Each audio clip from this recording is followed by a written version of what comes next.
Bismillahirrahmanirrahim. Assalamualaikum warahmatullahi wabarakatuh.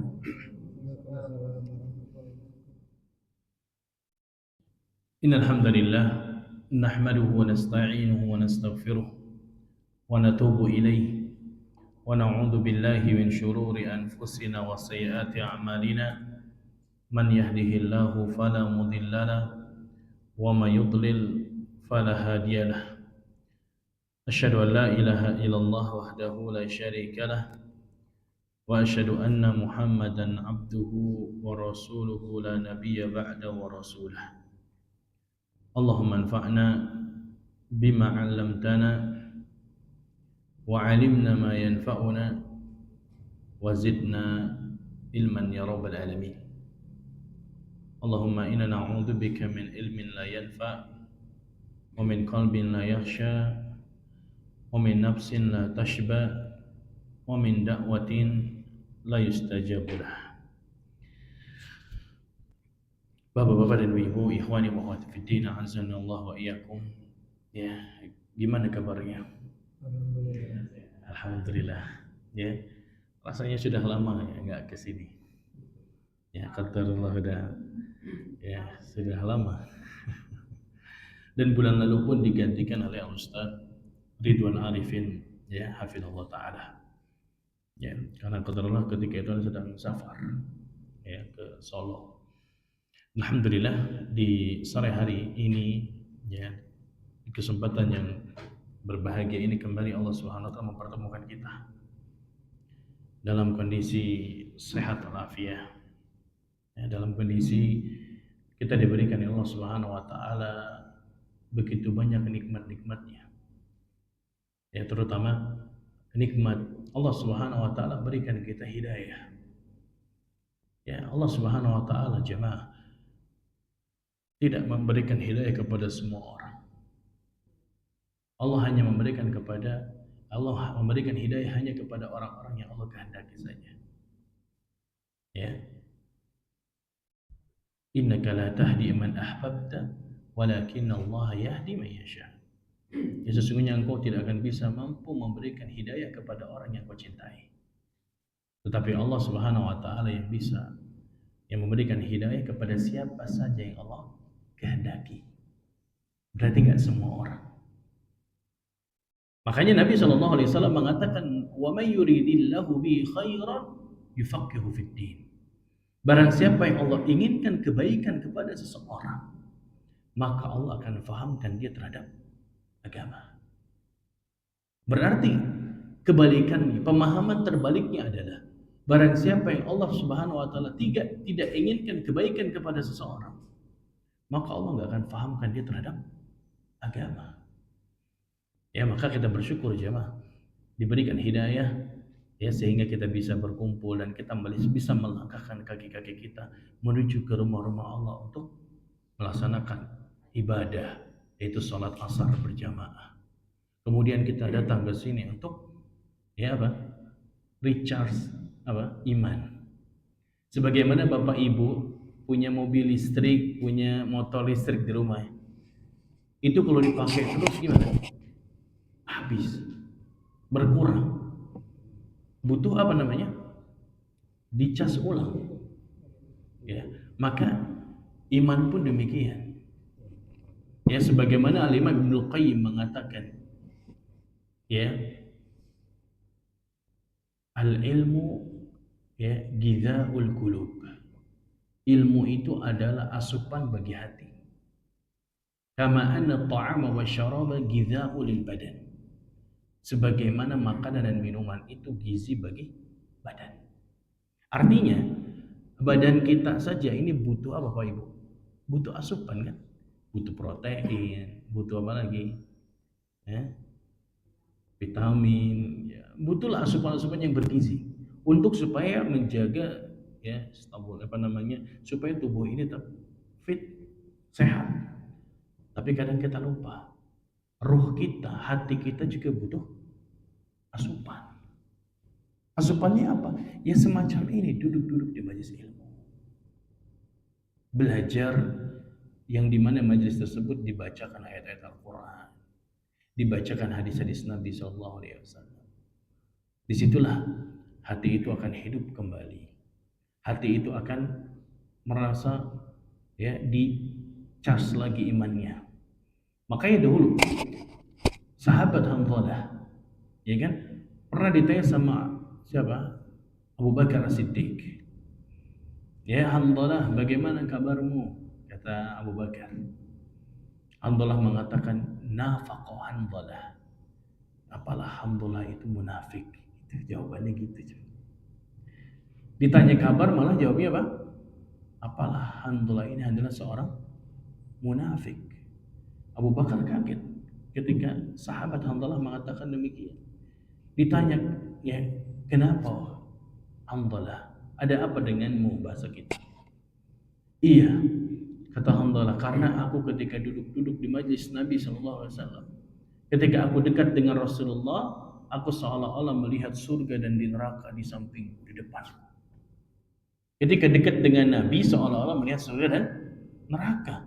Tapi ketika pulang ke rumah, sibuk lagi sama anak, istri, kerjaan, lalai. Ya, itu yang dirasakan Allah. Sehingga beliau merasakan dirinya ada apa? Sifat kemunafikan. Kata Abu Bakar, loh kalau begitu, aku pun merasakan hal yang sama. Gitu. Abu Bakar pun merasakan apa? Hal yang sama. Kalau begitu saya juga munafik. Gitu. Akhirnya Abu Bakar pergi ke rumah Rasulullah SAW. Kemudian Abu Bakar dan Hanzalah bertemu dengan Nabi SAW dengan mengatakannya, Rasulullah, ya tadi ketika aku bertanya kepada Hanzalah menjawab, dia telah munafik, ya Rasulullah. Ya, kenapa? Kata Nabi SAW, karena Hanzalah merasakan ketika kami dekat-dekat denganmu di majlis Rasulullah, ya, kami merasakan iman kami apa? Naik terus. Seolah-olah di hadapan kami ada surga dan neraka. Tapi kalau kami pulang ke rumah, sibuk lagi dengan dunia, sibuk dengan anak istri, ya, sehingga kami merasakan diri kami ada apa? Sifat kemunafikan. Apa kata Nabi SAW? Nabi mengatakan, laisal amru hakada. Tidaklah perkaranya demikian, wahai Hanzalah. Ya, tidaklah demikian perkaranya. Akan tetapi, ya, seandainya imanmu naik terus seperti itu, ya, enggak turun-turun, ya, la safahatkumul malaikatu fi sururikum wa turukikum, atau kama qala. Nabi mengatakan seandainya iman kalian itu enggak turun-turun, naik terus, niscaya para malaikat akan turun menyalami kalian di jalan-jalan kalian, dari tempat-tempat tidur kalian. Artinya apa? Enggak mungkin orang itu selalu imannya naik, enggak mungkin. Ada di saat-saat dia turun. Kata Nabi apa? Walakin sa'atan. Tapi sesaat kita tuh harus apa? Recharge keimanan. Ya, kita harus apa? Ngecas ulang keimanan kita. Ya, supaya hati ini, roh ini tetap terjaga. Ya, enggak mudah terombang-ambing dengan fitnah dunia. Tidak mudah, ya, apa, terkena syubhat. Kenapa? Karena dia berusaha untuk, ya, melakukan hal-hal yang menjadikan pengundang untuk istiqamah. Baik Bapak Ibu sekalian, ini sebagai muqaddimah supaya kita bersyukur di sore hari ini bisa kembali bermujalasah dan bermuajahah, ya, untuk membacakan dan mempelajari hadis-hadis Nabi Shallallahu Alaihi Wasallam. Ya, kita akan masuk kepada hadis yang keberapa sekarang? Keempat. Ibu kemana aja, Bu? Kita udah hadis ke-20. Ya, ke-20. Ya, silakan dibaca hadisnya. Ada yang bawa bukunya, silakan.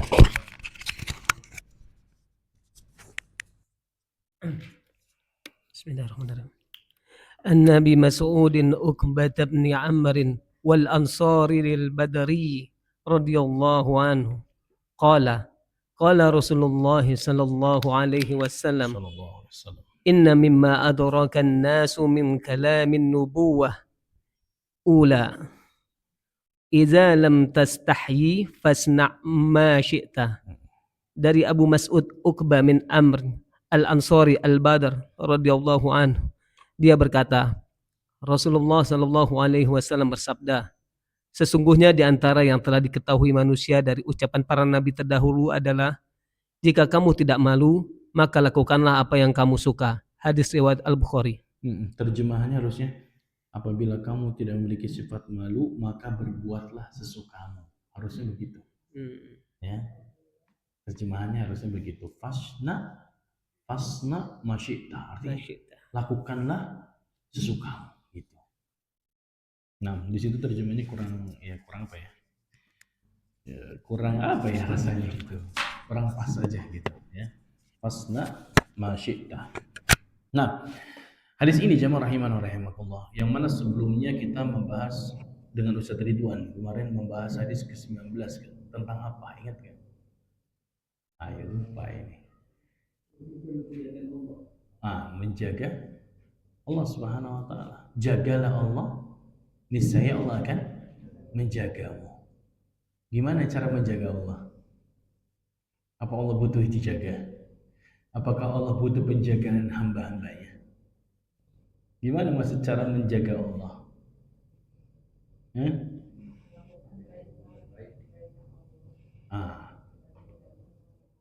Nah, itu diantaranya, yaitu menjaga hal-hal yang melakukan hal yang diperintah dan meninggalkan larangan, atau menjaga syariat-syariat Allah, menjaga hak-hak Allah, itu maksudnya. Ya, barang siapa yang menjaga Allah, maksudnya menjaga syariat-syariat Allah, menjaga hal-hal yang diharamkan Allah, maka apa kata Nabi? Yahfazka, Allah akan menjagamu. Bagaimana cara penjagaan Allah sekarang bagi orang-orang yang sudah menjaga syariat Allah? Karena Allah berfirman, in tansurullaha yansurkum wa yusabbit aqdamakum. Allah mengatakan, barang siapa yang menolong agama Allah, maka Allah akan menolong dia. Ya, artinya menjaga syariat Allah, menjaga agama ini. Ya, Allah akan berikan penjagaannya. Berupa apa? Ada dua hal penjagaan Allah. Yang pertama, penjagaan dari sisi dunia. Allah jaga dari perkara dunia kita apa? Allah jaga fisik kita dari penyakit-penyakit, dari virus-virus. Ya, Allah jaga tubuh kita karena kita menjaga Allah. Allah jaga harta kita. Allah jaga anak kita. Allah jaga istri-istri kita. Allah jaga apa lagi? Dunia kita. Allah yang jaga. Kenapa? Karena kita telah menjaga syariat-syariat Allah. Ini dari sisi dunia. Makanya Pak, orang-orang yang di masa mudanya dia senantiasa menjaga Allah, artinya melakukan ketaatan kepada Allah, Allah akan jaga dia di masa tuanya. Orang-orang yang istiqomah di masa tuanya beribadah, yaitu merupakan salah satu sebab karena di masa mudanya dia beramal. Ya, nggak ada ceritanya orang di masa mudanya dia beramal, dia hafal Quran, tuanya pikun, gitu, malas-malasan. Walaupun ada hanya segelintir orang, nggak banyak, tapi kebanyakan orang yang menjaga syariat Allah itu adalah orang-orang yang Allah akan jaga. Ya, itu dari penjagaan yang pertama dari sisi dunia. Ya. Yang kedua, penjagaan Allah berupa penjagaan yang bersifat akhirat. Yaitu apa? Allah jaga keimanan seseorang. Allah jaga dia senantiasa diberikan hidayah dan taufik. Ya. Allah jaga dia selalu istiqomah. Itulah orang-orang yang senantiasa menjaga syariat Allah. Maka Bapak Ibu sekalian, kita disuruh menjaga Allah Subhanahu wa taala agar Allah akan menjaga kita. Terutama ini yang kedua, penjagaan yang sifatnya akhirat yang kita butuhkan. Siapa yang jamin Pak kita ngaji sekarang terus ternyata kita meninggal dalam kondisi sul khatimah? Nggak ada yang tahu. Siapa yang menjamin kita sekarang dapat hidayah terus sampai akhir hayat kita? Nggak ada.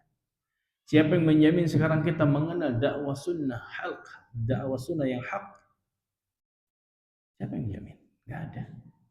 Tapi orang-orang yang senantiasa menjaga syariat Allah, menjaga hak-hak Allah, dia tahu hal yang haram dia nggak langgar, Allah akan jaga dia.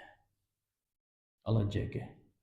Karena Allah Subhanahu wa taala yang membolak-balikkan hati manusia. Ya, Allah Subhanahu wa taala ketika Nabi SAW mengatakan kepada Ummu Salamah, wahai Ummu Salamah, ya, ketika Ummu Salamah bertanya, ya Rasulullah, kenapa engkau selalu baca doa? Dari sekian banyak doa, kok engkau sering baca doanya ya muqallibal qulub? Kenapa? Kenapa engkau sering baca doa ya muqallibal qulub, wahai zat yang membolak-balikan hati? Tetapkanlah hati kami di atas agamamu. Kenapa itu? Kan doa itu banyak. Apa kata Nabi SAW? Ya Ummu Salamah, tidaklah ada hati anak Adam melainkan hatinya ada di tangan jari jemari Allah Subhanahu wa taala.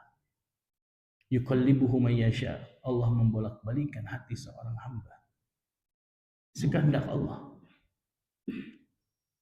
Wa man syaa'a ya aqamah wa man syaa'a azaghah. Barang siapa yang Allah kehendaki dia untuk istiqamah, Allah akan berikan dia keistiqomahan. Tapi sebaliknya barang siapa yang Allah inginkan dia melenceng, tersesat, Allah akan lencengkan dia, Allah akan sesatkan dia. Ya, berarti apa? Hati manusia ada di tangan Allah Subhanahu wa taala. Jadi satu-satunya kalau kita ingin senantiasa diberikan petunjuk hidayah, jaga syariat Allah. Jaga hak-hak Allah. Jaga perintah-perintah Allah. Ya, jangan dilanggar. Ya, niscaya Allah akan memberikan kepada kita penjagaannya. Ya. Nah, lalu Nabi pun mengatakan ihfadillaha tajidhu tujahak. Jagalah Allah, niscaya engkau akan mendapati Allah ada di hadapanmu. Artinya, orang yang senantiasa menjaga syariat Allah, ya, maka ketika dia mendapati kesulitan, Allah akan ada di hadapan dia. Artinya Allah akan memberikan solusi-solusi dari setiap permasalahan-permasalahan yang sedang dia hadapi.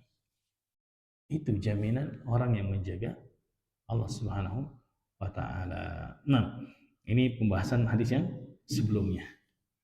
Adapun hadis yang sekarang adalah hadis yang ke-20 tentang menjaga apa? Ya. Di antara tanda keimanan adalah adanya sifat malu. Ya. Hadis ini ikhwan dan akhwat yang dimuliakan Allah Subhanahu wa taala, itu diriwayatkan oleh sahabat siapa?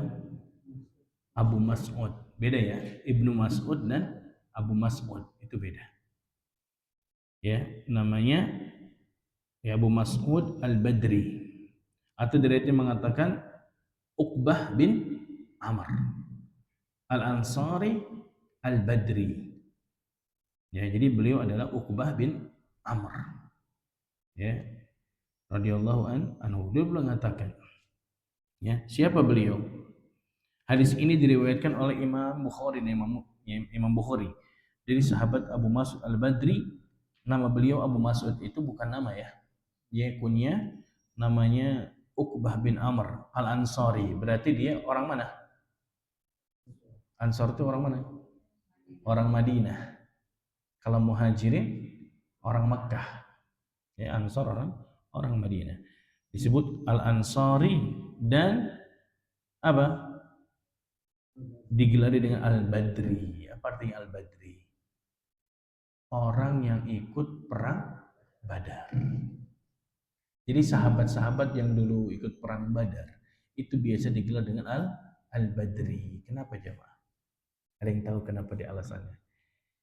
Disebut diberi gelar dengan Al-Badri. Bukan cuma beliau, banyak. Ya. Nah, ada yang mengatakan karena orang-orang yang ikut perang Badar itu orang yang diberikan persaksian surga. Orang yang ikut perang Badar, orang yang ikut baiat apa? Aqabah, baiat Ridwan.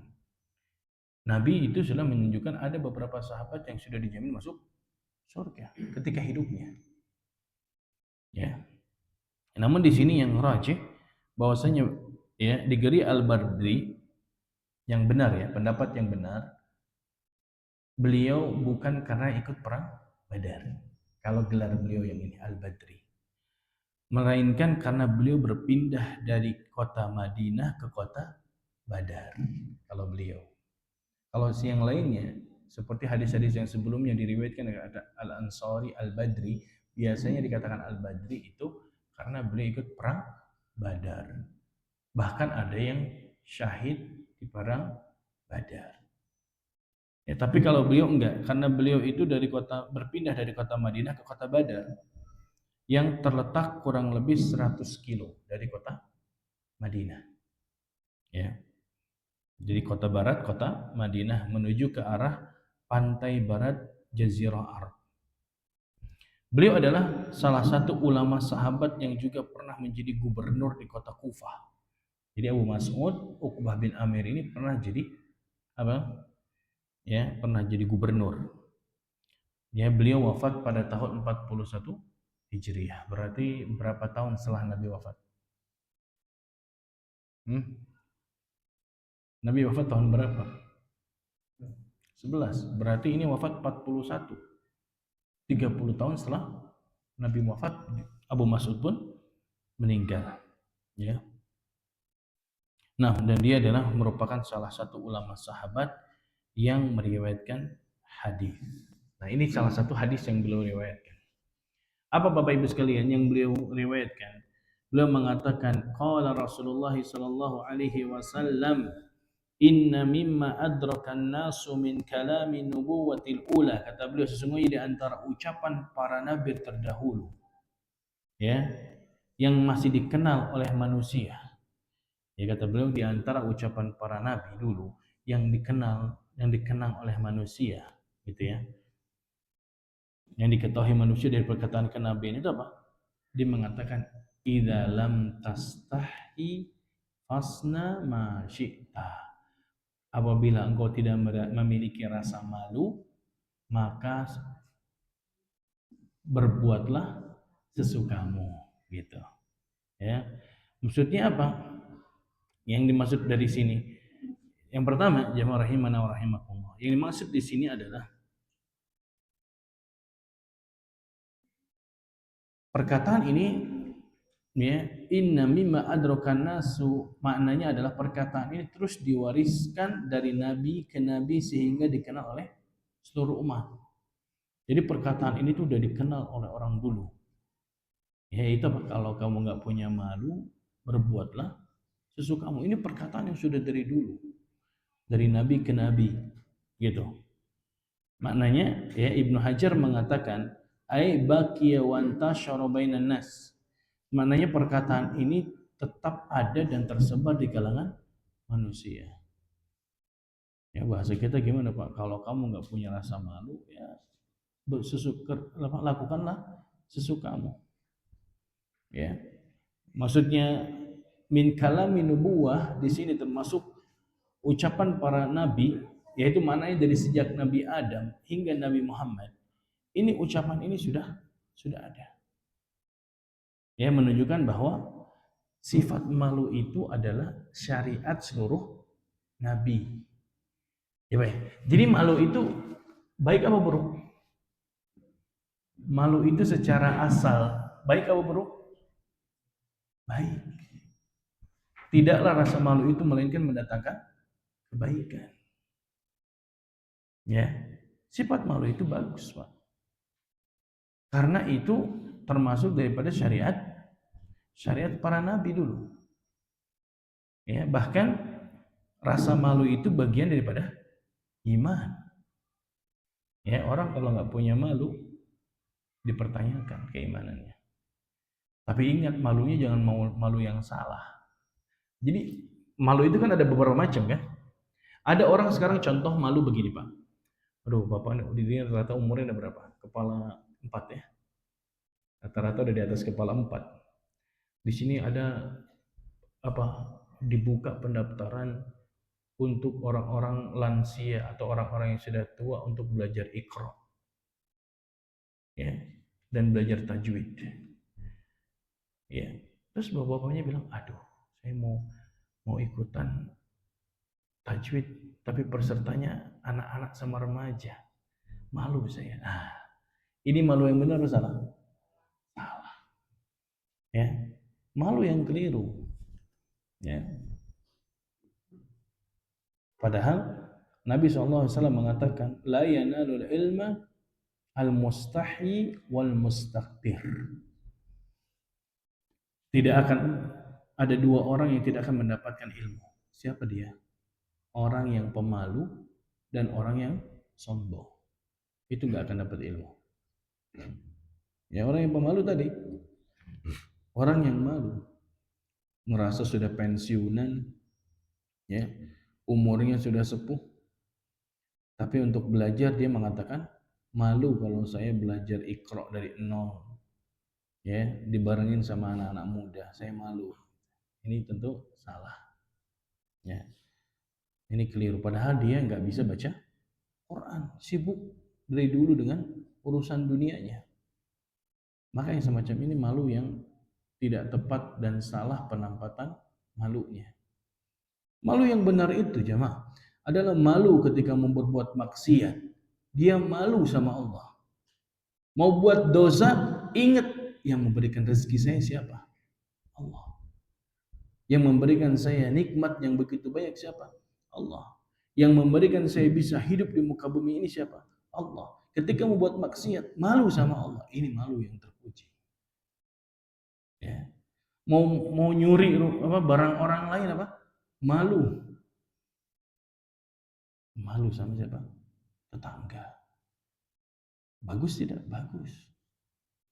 Harus ada rasa malu. Karena ini termasuk bagian daripada iman. Nabi mengatakan al-haya'u minal iman.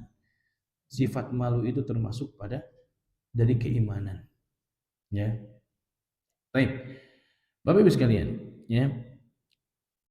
Di antara penafsiran perkataan hadis Nabi tadi, apabila engkau tidak punya sifat malu, maka berbuatlah sesukamu. Maka penafsiran hadis yang pertama ini adalah yang pertama, bahwa perintah dalam hadis ini adalah perintah sebagaimana mestinya.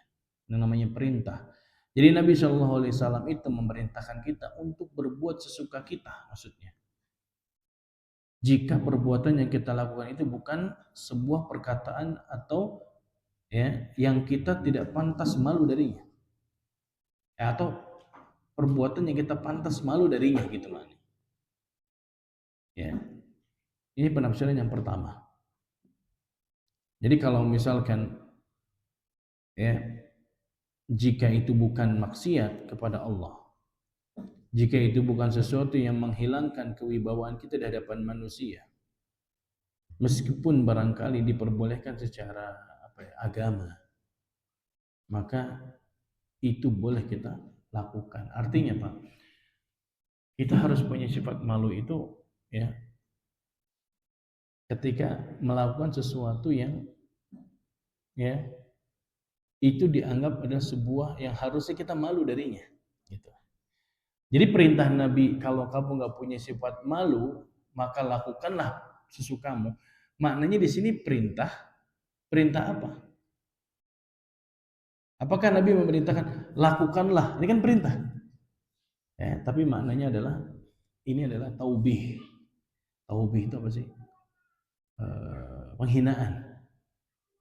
Ya, bahasa kita gimana sih Pak? Kalau bahasa kita, kalau kita mau ngomong ke orang, ya kalau kamu nggak punya malu ya kerja lakukan aja, terserah kamu gitu. Bahasa kita gitu. Gimana ya enaknya? Memaknai ucapan Nabi ini. Ya, artinya kalau kamu nggak punya sifat malu ya kerjakan aja suka kamu, itu bahasa kita. Ya. Nah, jadi kita hal yang sifatnya merusak muruah, ya, maka kita harus punya sifat malu. Apalagi perempuan. Ya, memang perempuan itu fitrahnya adalah memiliki sifat pemalu dan itu bagus, Pak. Ya, memiliki sifat pemalu itu bagus. Ya, jadi nggak mudah akrab dengan lawan jenis, malu. Ya, nggak mudah, ya. Baik. Kemudian lapat berbuatlah sesuka hatimu atau berbuatlah sesukamu yang artinya adalah perintah sebagaimana mestinya. Perintah dari Rasulullah Shallallahu Alaihi Wasallam kepada kita agar berbuat sesuka kita. Tapi kapan? Yaitu ketika yang kita lakukan adalah sesuatu yang kita tidak perlu malu darinya. Ya, kerjakanlah. Tapi kalau perbuatan itu yang menjadikan kita malu, ya kita harus punya sifat malu gitu. Ini penafsiran yang pertama. Ya, bahwa makna perintah di sini artinya adalah pembolehan. Lakukanlah sesukamu. Artinya kalau memang itu adalah perbuatan yang memang sesuatu yang tidak membuat kita malu dari manusia, ya lakukanlah. Adapun penafsiran yang kedua adalah bahwasanya ini perintah tapi maknanya ancaman. Paham maksudnya? Perintah tapi maknanya ancaman. Gimana maksudnya? Jadi seolah-olah Nabi SAW mengatakan begini, kalau engkau tidak punya rasa malu lagi, maka berbuatlah sesuka hatimu, terserah gitu maknanya. Ancaman. Jadi kalau kamu nggak punya sifat malu lagi, kerjakanlah, terserah gitu yang kamu lakukan. Nah, ini makna yang kedua, penafsirannya yang kedua.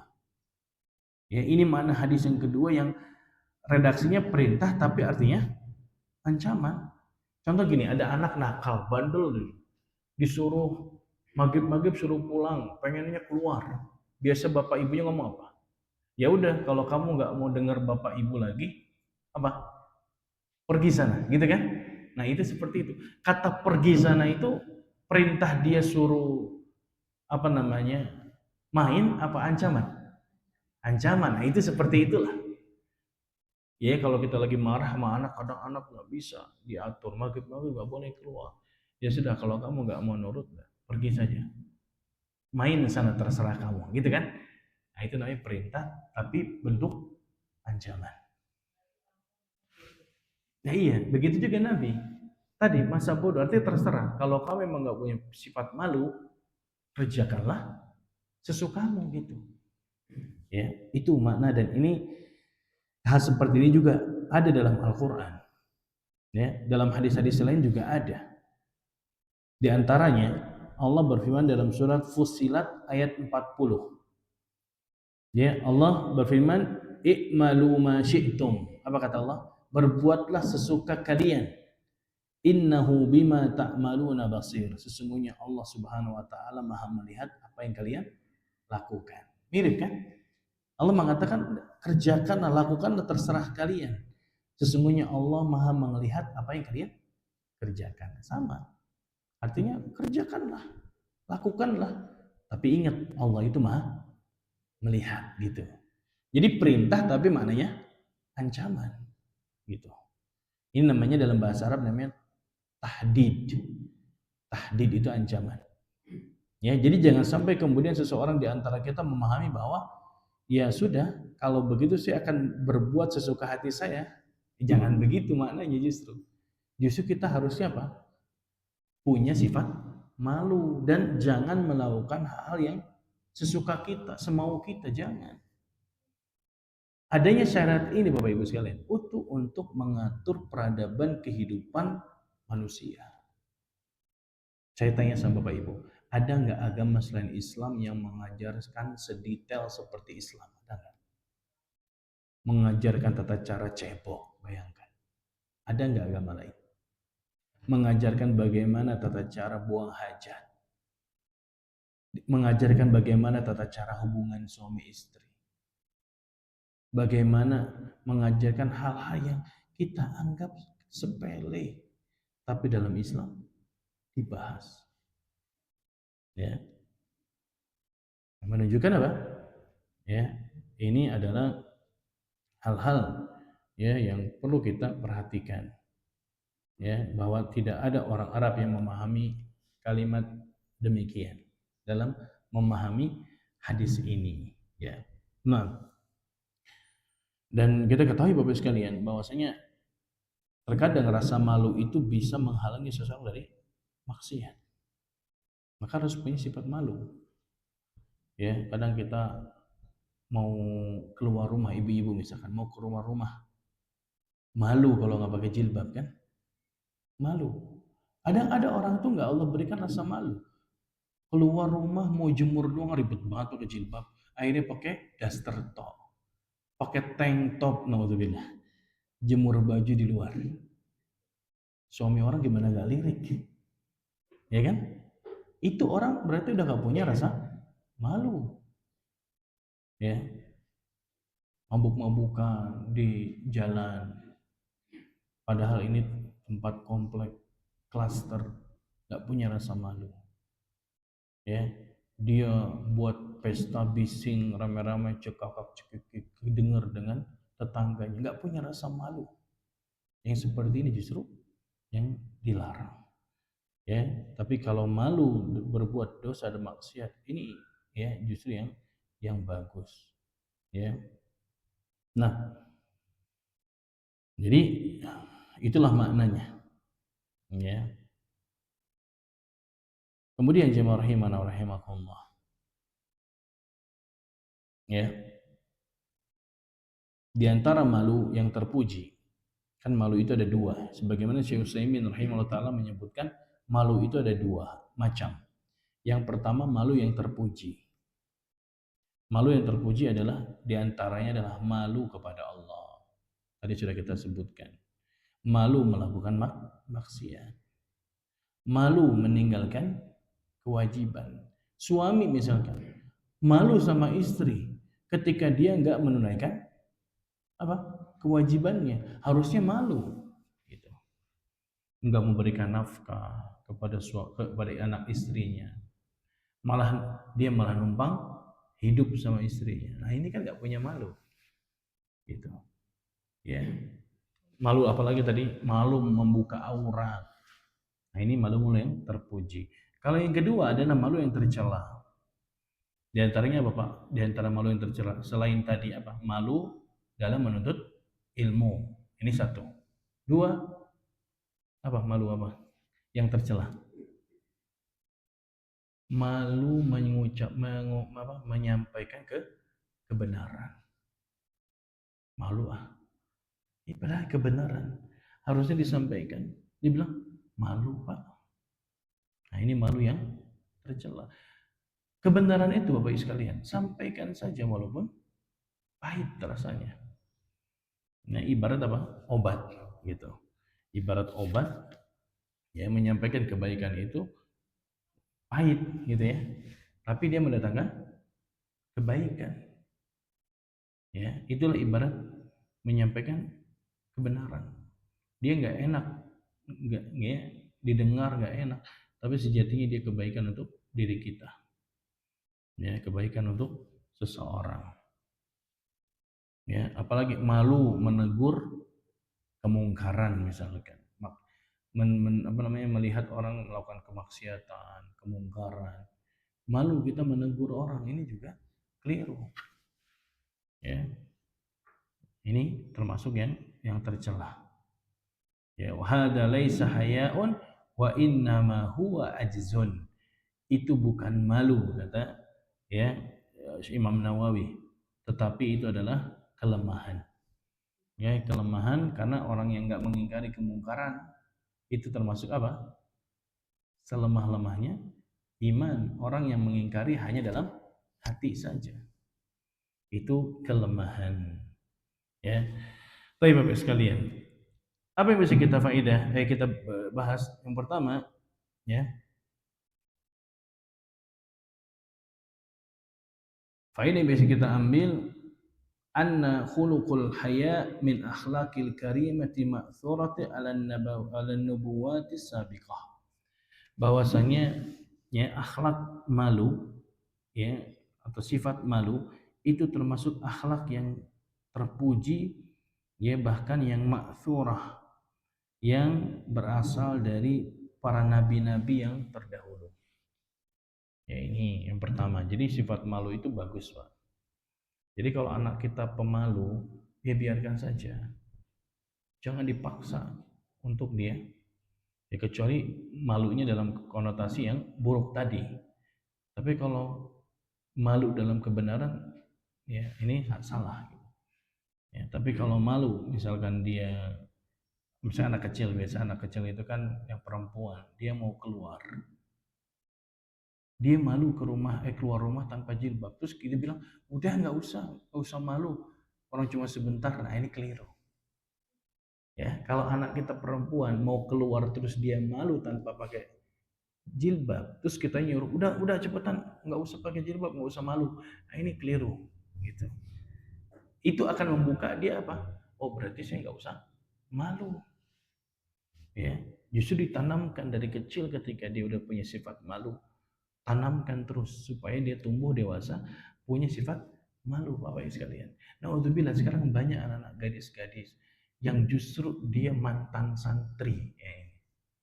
Yang ada punya tetangga, masya Allah, bapaknya ibunya luar biasa, Pak, iltizam dengan sunnah, bapaknya jenggotan, kemana-mana pakai koko, peci, ibunya pun sama, bernikah, pakai jilbab lebar, anaknya dipondokin, perempuan hafal 30 juz,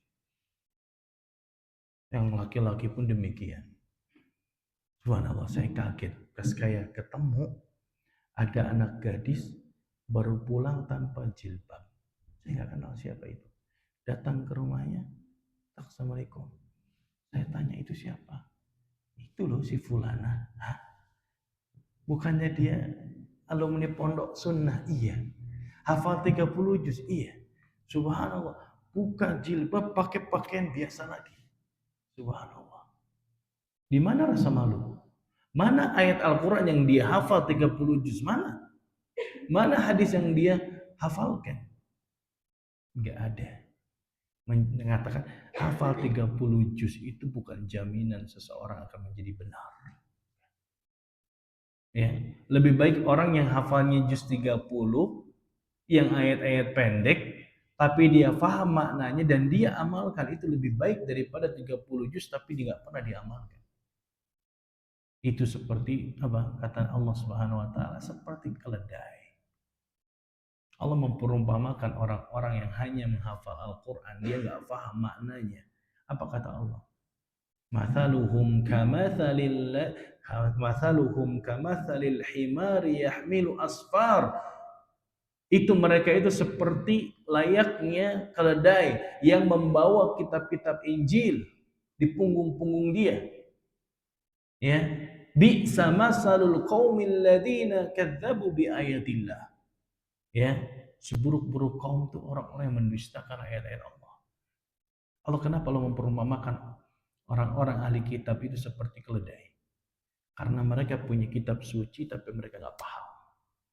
Apa bedanya sama keledai yang kita letakkan Injil, kita bawakan di Al-Quran?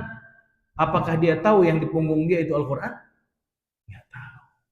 Sama hakikatnya orang yang hafal Quran tapi nggak paham maknanya, nggak mengamalkan konsekuensi dari ayat itu, seperti keledai, kata Allah.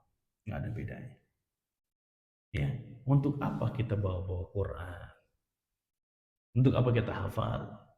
Tapi ternyata nggak mencerminkan akhlak kita, akhlak yang ada dalam Al-Quran. Aib jemaah. Kaget saya bilang, wah, berarti bapaknya nggak punya power untuk menghilangkan kemungkaran pada putrinya.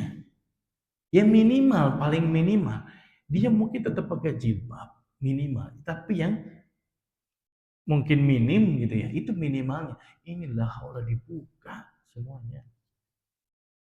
Pakai pakaian biasa lagi. Saya tahu kan orang ini anak putri beliau, tapi saya nggak ngeh kalau dia nggak pakai jilbab tuh begitu gitu maksudnya. Ketika saya di depan rumahnya lewat, itu siapa masuk rumah? Nah, ternyata itu anak beliau. bilang, saya langsung ada kecemburuan dalam hati. Seandainya itu anak saya, mungkin saya nggak akan izinkan dia keluar seperti itu. Apapun konsekuensinya. Ya. Kalau perlu saya kunci. Kalau memang dia maksa untuk keluar seperti itu. Saking saya takut di hadapan Allah Subhanahu wa taala. Tanggung jawabnya besar. Gitu. Ya.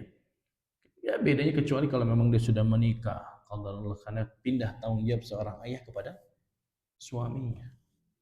Ayah mungkin sudah nggak bisa lagi punya intervensi lagi kepada putrinya ketika telah menikah. Maka pindah tanggung jawabnya kepada suami. Suami yang wajib mendidik istrinya nanti. Tapi ini masih tanggung jawab bapak masalahnya. Ya. Maukah dia menjadikan orang tuanya, bapaknya disiksa gara-gara dia bermaksiat kepada Allah? Hakikatnya orang yang pakai jilbab wanita ini, itu hakikatnya sedang mempersiapkan supaya ayahnya apa? Disiksa di akhirat. Ya. Naudzubillah. Berarti apa? Hilang rasa malunya. Nah, ini coba. Harus tanamkan rasa malu kepada anak kita. Nak, malu. Ya. Mau minta sesuatu ke tetangga, malu. Padahal kita butuh, jangan. Lihat bagaimana dulu para salaf. Mereka ketika butuh garam, mereka nggak punya garam. Mintanya sama siapa? Sama Allah. Ya, nggak minta sama tetangga. Bu, ada garam nggak? Ya, nggak gitu. Walaupun boleh tidak? Boleh saja, silahkan minta ke tetangga. Apalagi hal yang ya, sifatnya itu remeh. Siapa sih tetangga yang dipinta garam nggak dikasih? Kira-kira ada nggak? Ya, tapi mereka enggak demikian. Ya, mereka hanya menggantungkan dirinya kepada Allah Subhanahu wa taala. Ya. Atau malu seseorang ketika berbuat maksiat. Pak, Ibu sekalian, mungkin kita bisa terlihat alim di hadapan banyak orang.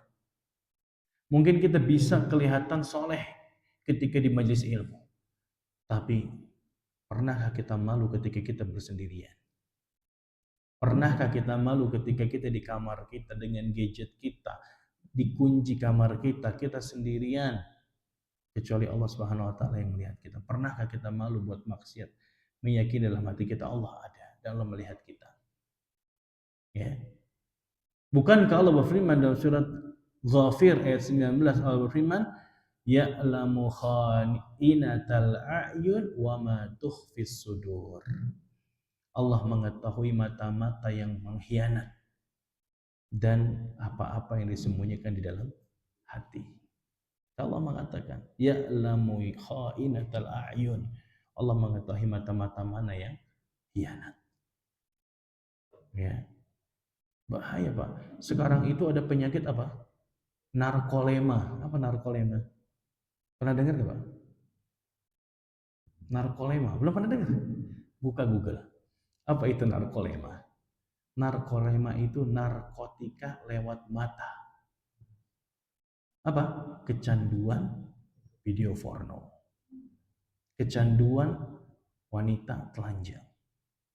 Kecanduan mata ini terbiasa, Pak, melihat seperti itu. Ada narkolema? Sudah ketemu? Itu lebih berbahaya daripada narkoba. Lebih berbahaya daripada nikotin. Itu narkotika lewat mata. Nah, ini yang harus kita jaga. Harus punya sifat malu ketika berbuat maksiat dalam kesendirian.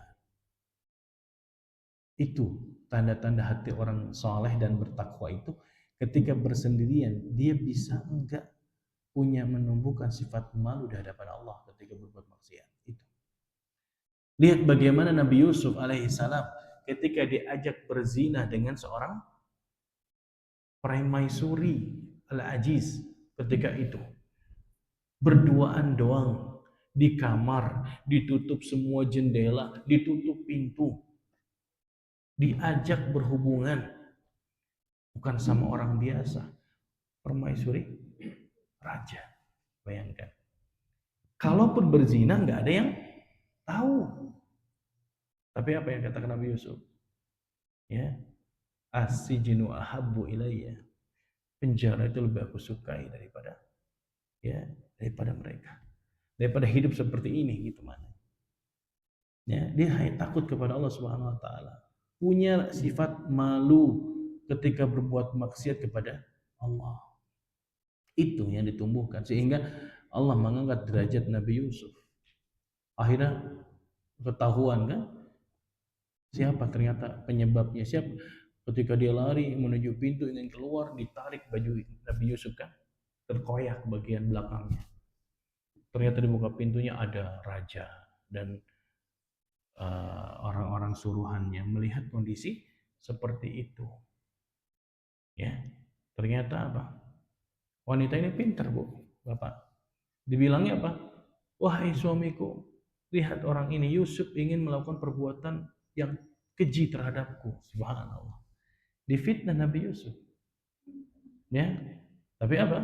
Allah sebutkan dalam Al-Quran dan surat Yusuf apa? Ya, suruh dilihat. Ya, mana baju yang terkoyak? Kalau yang terkoyak bagian depan, berarti Nabi Yusuf yang salah. Tapi kalau yang sobek bagian belakang, berarti yang salah siapa? Perempuannya. Ya, wahiyya minal kadhibin. Ya. Fa in kudda min duburin, kalau yang terkoyak bagian belakang, fasadaqa, ya, dia benar, ya. Dan wanita itu yang dusta. Akhirnya diselamatkan Allah Subhanahu wa taala. Nabi Yusuf yang benar. Wanita itu yang salah. Ya, maka Allah menyebutkan inna kaidahunna azim. Sesungguhnya tipu daya wanita itu besar. Tapi kalau tipu daya syaitan, kata Allah, inna kaidah syaitani kana dha'ifa. Tipu daya syaitan itu lemah. Tipu daya wanita besar. Nah, ini bahaya. Allah yang mengatakan demikian. Ya. Nah, jadi itu Bapak Ibu sekalian, ya, ada menumbuhkan sifat rasa malu ini penting. Ya. Karena ini yang menjadikan, ya, seseorang mulia di sisi Allah Subhanahu wa taala, karena itu bentuk keimanan. Ya, Nabi yang mengatakan al-haya'u syu'batun minal iman. Malu itu bagian daripada iman. Baik, yang kedua, hal yang bisa kita ambil faedah adalah dalam hadis ini al-hassu alal ihya al-haya wa tanwih bi fadlih. Anjuran untuk memiliki sifat malu. Ya. Dan wa tanwihi bi fadlihi, dan berusaha untuk, ya, memiliki sifat tersebut dan mengambil keutamaan dari sifat malu itu. Ya. Artinya, ya, malu yang seperti itu yang bagus. Menumbuhkan malu dan mengambil keutamaan dari sifat malu tersebut. Ya, malu kepada malaikat, karena malaikat selalu mencatat amal kebaikan dan keburukan kita. Ya, ma yalfidhu min qaulin illa ladaihi raqibun atid. Allah berfirman, tidaklah ucapan yang keluar dari lisan kita melainkan ada raqib dan atid yang selalu mencatat. Ya. Nah,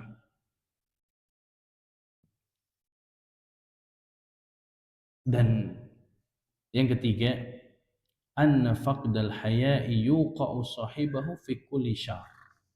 Faedah yang ketiga adalah bahwasanya orang yang kehilangan rasa malu, maka pemiliknya atau orangnya akan terjatuh kepada seluruh keburukan. Ya, itu orang-orang yang kehilangan rasa malu. Ya. Dan apa Pak dan Ibu buah daripada rasa malu itu? Buahnya apa sih? Yang pertama, seseorang akan menjaga lisannya. Ya, orang yang memiliki sifat malu akan menjaga lisan dia. Ya, atau tadi menjaga pandangan. Menjaga aurat. Ini buah daripada rasa malu. Menjaga kehormatan.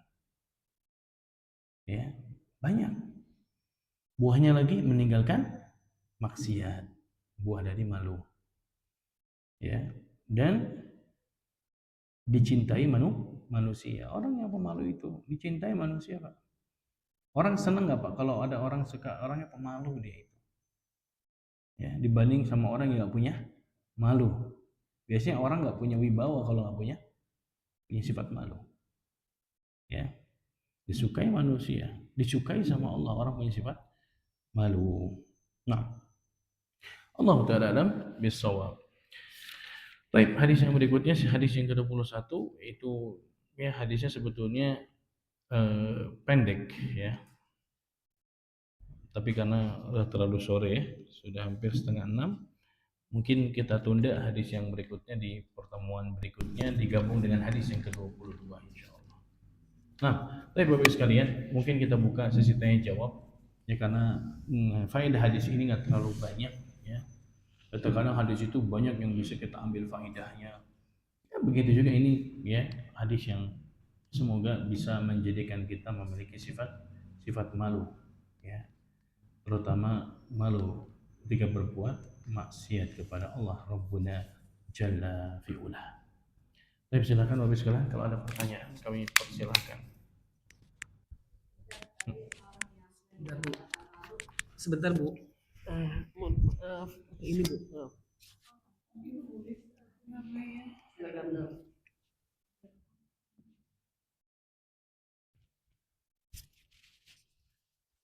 Langsung ngomong ya? Langsung ngomong aja. Coba. Bismillahirrahmanirrahim. Assalamualaikum warahmatullahi wabarakatuh. Waalaikumsalam warahmatullahi wabarakatuh. Semoga Ustadz diberi kesehatan sekeluarga. Amin. Ustadz mau nanya tadi orang yang kehilangan rasa malu tadi kelanjutannya apa kalimatnya tadi Ustadz? Yang mana? Orang yang kehilangan rasa malu. Faidah itu. Pada ketiga, orang Iya. yang tidak memiliki rasa malu. Oh, yang mana? Macam-macam malu. Faedah ketiga belum? Oh, yang kehilangan rasa malu, maka akan menjatuhkan pelakunya kepada setiap keburukan. Ya, faedahnya adalah orang yang kehilangan rasa malu, yushiku sahibahu fi kulli syarr. Ya, dia akan menjatuhkan pelakunya kepada setiap keburukan. Itu Bu.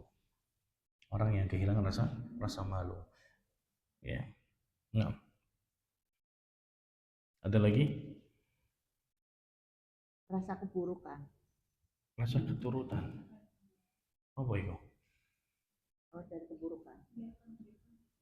Dia akan terjatuh kepada setiap keburukan, bahasa kita mudahnya gitu. Dia akan mudah terjatuh kepada keburukan. Orang yang kehilangan rasa malu. Ya. Nah, ada lagi Pak? Ibu? Tidak ada ya? Baik, saya rasa kalau tidak ada berarti sudah bisa difahami. Ya, semoga bermanfaat kajian kita di sore hari ini dan menumbuhkan rasa malu kita kepada Allah Subhanahu wa taala. Dan yang benar tentunya dari Allah Subhanahu wa taala, adapun yang keliru dan salah itu kekurangan dari ilmu kami. Ya, semoga Allah Subhanahu wa taala mengampuni dosa-dosa dan kesalahan kita semuanya. Dan akhirnya kita tutup kajian kita dengan kafaratul majlis. Subhanaka Allahumma bihamdika asyhadu an la ilaha illa anta astaghfiruka wa atubu ilaik. Wassalamualaikum warahmatullahi wabarakatuh.